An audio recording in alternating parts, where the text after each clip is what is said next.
Le tournoi des blockbusters de Deadline a eu lieu et le verdict est tombé. Et c'est Marvel qui remporte le trophée du film qui a perdu le plus d'argent en 2023. Voici les résultats. Dans son dernier tournoi des blockbusters, Deadline a analysé les revenus, les dépenses et les bénéfices des superproductions sorties en 2023. Côté gain, le site a pris en compte à la fois les résultats des films au cinéma mais aussi leurs revenus du côté du streaming et des diffusions à la télévision, ainsi que leurs revenus au niveau home entertainment, vente de Blu-ray, DVD et autres.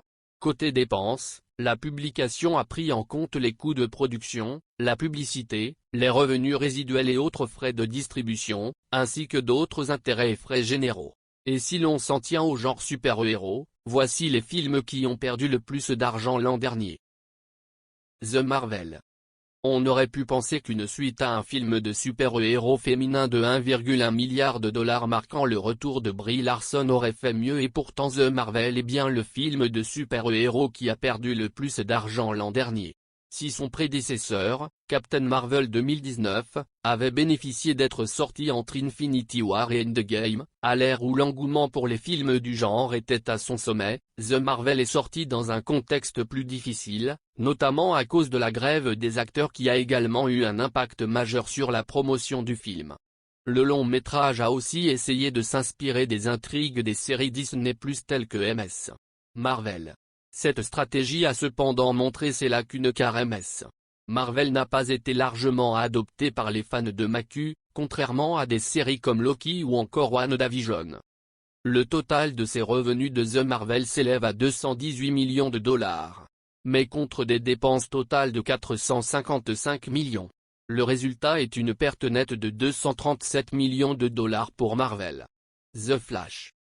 À la seconde position, on retrouve The Flash du côté de DC. Bien que le film soit sorti bien avant la grève des acteurs, cela n'aide pas lorsque votre star principale fait la une des tabloïds.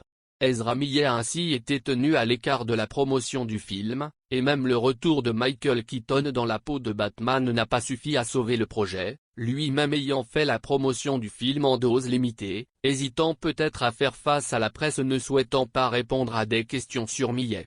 Et du côté du meilleur alors? Dans le genre super-héros, et pas que, personne n'a pu égaler Spider-Man, Across the Spider-Verse en 2023. Avec ses revenus de 598 millions de dollars et ses dépenses de 270 millions, le film a fait un bénéfice de 328 millions de dollars, et se classe à la 3e position du classement de Deadline, tout genre confondu.